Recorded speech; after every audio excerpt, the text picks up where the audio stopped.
6h30 sur Al-Oula, ravi de vous retrouver pour cette nouvelle édition à la une ce soir. Gel du statut des fonctionnaires de l'éducation nationale en prévision de son amendement acté lors de la rencontre ce lundi du chef du gouvernement avec les représentants des 4 syndicats. Une reprise des cours est pour bientôt, annonce Aziz Akhannouch qui se félicite d'un dialogue positif. La ville autre continue de vibrer au rythme du cinéma. Pour la 3e journée, le FIFM offre au public l'opportunité de rencontrer acteurs, réalisateurs et autres professionnels du grand écran. In Conversation with Tilda Swinton, une invitation à la réflexion et à l'échange sur le 7e art. Il se fait une place parmi les meilleurs de la discipline, grand champion marocain de golf. Il a à son actif une quinzaine de titres. Lui, c'est Ayoub Guelati. Découvrez les coups de fer de celui qui fait partie des favoris arabes de l'Asian Tour. Bonsoir. Gel du statut des fonctionnaires de l'éducation nationale en prévision de son amendement et reprise prochaine des cours. 2 points parmi une batterie de mesures convenues lors de la réunion aujourd'hui entre les syndicats du secteur et la commission interministérielle chargée de la poursuite du dialogue sectoriel et annoncée par le chef du gouvernement, Aziz Akhannouch. La réunion s'est déroulée dans un climat positif. Les développements. Mohamed Wahibi, Boubkar Ben Ghabret. Le chef du gouvernement annonce le gel pour le moment du nouveau statut unifié, la reprise bientôt des cours au terme de sa réunion avec les syndicats les plus représentatifs. Selon Aziz Akhannouch, la réunion s'est déroulée dans un esprit de dialogue engagé. Une nouvelle dynamique vient d'être lancée et les discussions ont abouti à des mesures concrètes. Ainsi, comme l'a précisé le chef du gouvernement, il a été décidé de surseoir à l'application du nouveau statut du personnel du ministère de l'Éducation nationale, en attendant d'en améliorer certains points, notamment en ce qui concerne la revalorisation des salaires des fonctionnaires. Sur ce point, le chef du gouvernement s'est montré positif. S'agissant des ponctions sur les salaires, Aziz Akhannouch affirme qu'il est difficile de revenir dessus. Et ce pour la simple raison que sur le plan administratif, la procédure des retenues sur les salaires est déjà arrivée à terme. Les salaires vont d'ailleurs être versés dans les 2 jours à venir, ce qui rend impossible tout retour en arrière. Par contre, pour le salaire des mois à venir, syndicats et gouvernement ont convenu d'atténuer l'importance des coupes. L'autre point sur lequel les 2 parties se sont mis d'accord, c'est le principe de la commission ministérielle, formée en plus du ministre de l'Éducation nationale, Chakib Ben Moussa, celui de l'insertion professionnelle et de l'emploi, Younes Kouri, et celui du délégué au budget, Fawzi Rja. Cette commission va démarrer ses réunions avec les syndicats dès jeudi prochain pour entamer l'amendement de certains points de statut unifié. Les 2 parties se sont entendues de même pour un délai maximum fixé au 15 janvier pour faire aboutir les négociations, ce qui devrait ouvrir la voie à la mise en œuvre du nouveau statut. Entre-temps, le chef du gouvernement insiste sur le fait que les élèves doivent reprendre leurs cours, surtout maintenant que les négociations sont reparties sur de bonnes bases. Séisme d'Al-Haouz, plus de 2 mois après le drame, début de l'opération de reconstruction des logements démolis sur le terrain. D'importants moyens et services techniques sont déployés, mais avant de remettre en état les bâtisses sinistrées, l'intervention des topographes s'avère cruciale pour une bonne étude des sols et des dégâts.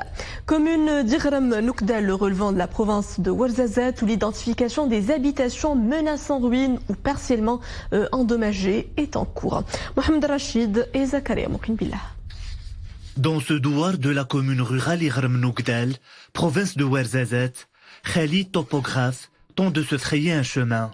Il est en mission d'inspection. Pour cela, il doit trouver des endroits propices pour des mesures techniques. Objectif, mesurer la superficie des habitations effondrées et recueillir des données géotechniques. Le plan que nous réalisons servira à l'architecte pour établir le plan du bâtiment à reconstruire. C'est une étape réglementaire indispensable dans le processus de reconstruction. Avec le lancement des opérations techniques, les travaux de reconstruction avancent. Nous avons présenté les demandes d'autorisation à la commune et au Caïda. On nous a envoyé un topographe pour délimiter les frontières. L'architecte va ensuite établir le plan de construction. Toutes ces prestations sont gratuites. L'un des aspects importants est la mesure de la superficie. Nous avons déposé le dossier en attendant la réception des plans et des autorisations de construction. Ces études géotechniques sont réalisées dans l'ensemble des zones affectées. En parallèle, des équipes sont chargées d'évaluer les dégâts des constructions partiellement effondrées afin de répondre aux doléances des habitants qui n'ont pas bénéficié de la première phase d'aide. L'escale quotidienne du 20e Festival international du film de Marrakech. Si le FIFM donne à voir tant d'œuvres cinématographiques à travers les nombreuses sections qui composent sa programmation, il est aussi et avant tout un espace de rencontre et d'échange entre les professionnels et le public.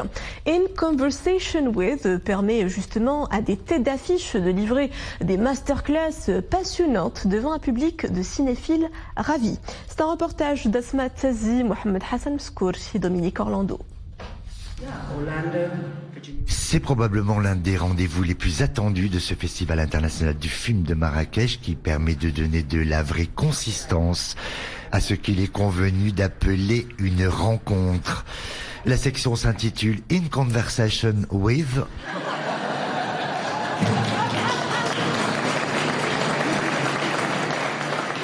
Après le Danois Mads Mikkelsen et l'Américain Willem Dafoe, ce lundi matin, ce fut au tour de Tilda Swinton, l'actrice écossaise, de venir à la rencontre du public cinéphile de Marrakech et de lui accorder quelques-unes de ses confidences d'artistes, images et extraits de films à l'appui. Orlando, I think you suffer from strange melancholy, which is you suffer in advance. Tilda Swinton. Tilda, can I ask you a question? You know what? Just because my name is Dominic Orlando. Oh, hello Orlando. Hello cousin. So Orlando has got... Parlons justement d'Orlando, le film qui a marqué un tournant, semble-t-il, dans votre immense carrière. Quelle place a-t-il aujourd'hui encore dans votre cœur et dans votre esprit? I think it's about the limitless spirit. Ce film aborde ce que sont les limites de la pensée. C'est l'histoire d'un aristocrate qui a la particularité de vivre éternellement. Englishman who's an internationalist, which is ever more a radical proposal. Au fil des siècles, d'homme, il va passer au statut de femme. Sa position radicale sur le monde sera une vraie forme de liberté pour tous ses contemporains.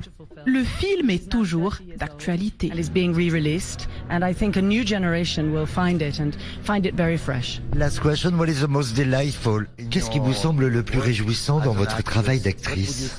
With all those movies you've been doing, what does make you so happy about being an actress? Being in collaboration with my friends. Travailler aux côtés de mes amis, collaborer avec eux, échanger avec le réalisateur, plus que tout, j'aime le travail collectif.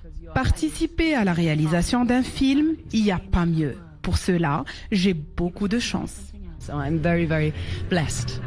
You're the best. Thank you. Thank you, Dominic. Nice to meet you. Pour la poignée de festivaliers privilégiés présents ce matin aux côtés de Tilda, cette rencontre rendue possible fut mémorable. Est-ce que finalement le propre d'un festival, c'est justement de permettre ce type de rencontre? Absolument. En plus, la plupart de ces vedettes sont d'une humilité remarquable. Je pense que seul le Festival de Marrakech est capable de créer de telles rencontres. Superb. C'est super, quelle chance avons-nous. Ce fut un vrai cadeau que cette rencontre. Le propre d'un festival, c'est de nous inviter à réfléchir. The main festival, as any festival, is to learn something. As a man, one has choices, Shelmedy. Orlando, you can do whatever you want. Après Tilda Swinton, il y aura comme intervenants dans cette même section et Matt Dillon, et Fawzi Ben Saïdi, et Bertrand Bonello, et Viggo Mortensen, soit l'assurance garantie de vivre d'ici peu d'autres nouveaux moments de conversation et d'échange plus que jamais utiles. I love this festival. I love the people who run the festival. Voilà qui confirme la compétitivité et l'attractivité industrielle du royaume.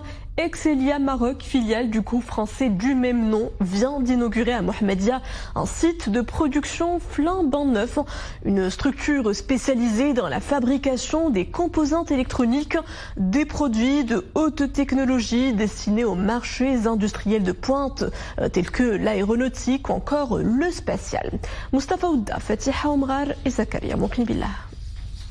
Le nouveau site du groupe est pourvu d'équipements de production de pointe. Excelia est spécialisé dans la fabrication de composants électroniques passifs complexes et de sous-systèmes électromécaniques de précision dédiés aux marchés industriels tels que l'aéronautique, le spatial, le médical ou le ferroviaire.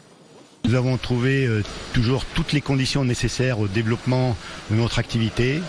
Et aujourd'hui, vraiment, avec ce nouveau site, nous allons poursuivre dans les années à venir notre croissance, comme je vous dis, dans tous ces marchés. Cette unité industrielle emploie aujourd'hui près de 700 personnes. Le groupe français est présent au Maroc depuis 1998, ce qui témoigne de sa volonté de renforcer ses liens industriels avec le Maroc sur le long terme. On est très content d'être un acteur majeur de cette filière pour le Maroc, parce que ça représente 700 personnes, 700 emplois, qui peuvent tirer peut-être la filière électronique pour l'ensemble du Maroc.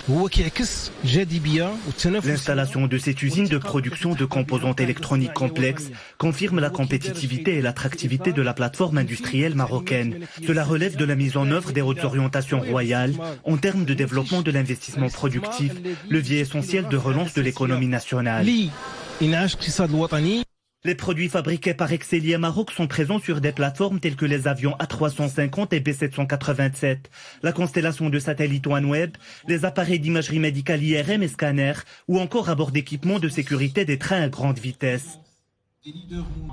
Sport, football avec cette double confrontation amicale Maroc-République tchèque. La sélection nationale féminine des moins de 17 ans s'apprête à disputer ses deux matchs amicaux les 30 novembre et 3 décembre en Espagne. 27 joueuses ont été convoquées au stage de préparation en Espagne par l'entraîneur Younes Rabi.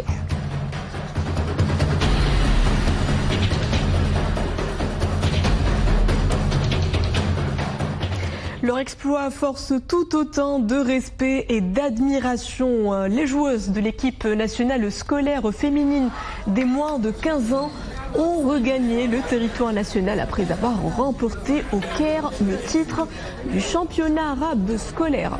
Arrivée à l'aéroport Mohamed V de Casablanca, la sélection nationale s'est hissée à la tête des 5 sélections participantes au championnat arabe. Un brillant exploit qui porte le drapeau national au firmament du ballon rond.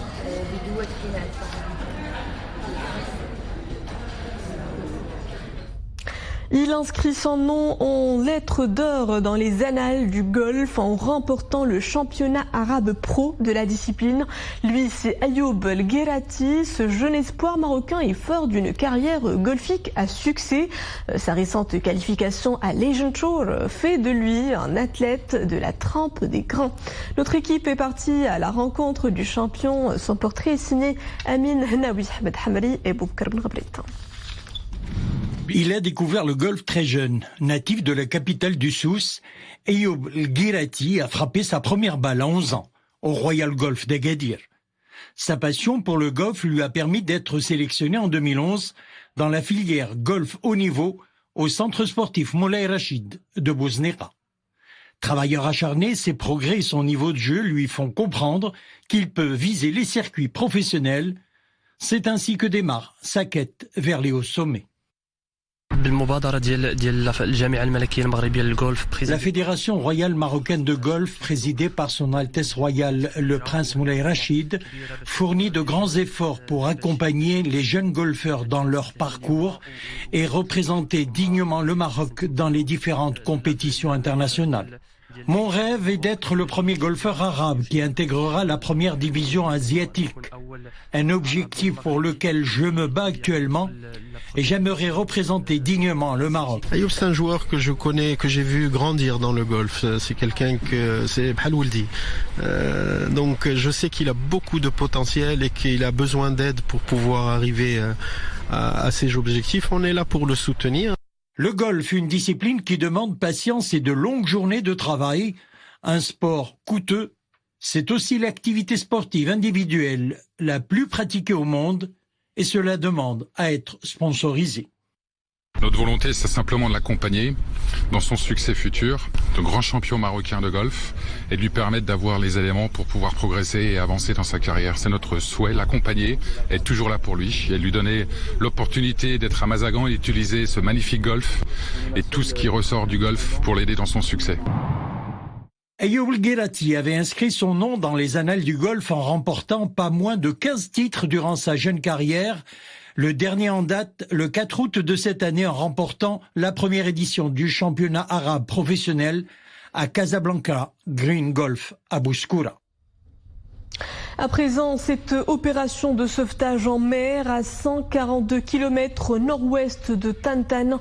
Un patrouilleur de haute mer de la Marine royale a intercepté aujourd'hui une embarcation. À son bord, 56 candidats à la migration irrégulière, 55 subsahariens et 1 cubain.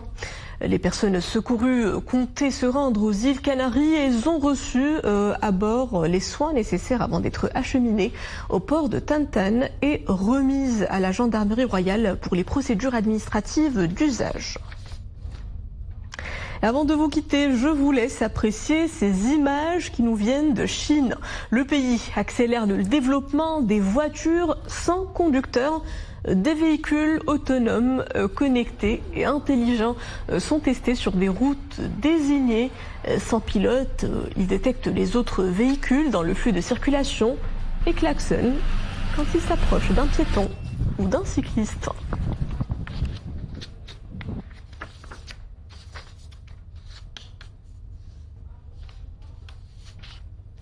Impressionnant, et sur ce que s'achève cette édition. Merci à vous de l'avoir suivi. Le retour de l'information en langue arabe est à 20h30. Excellente suite des programmes à tous sur Al-Oula.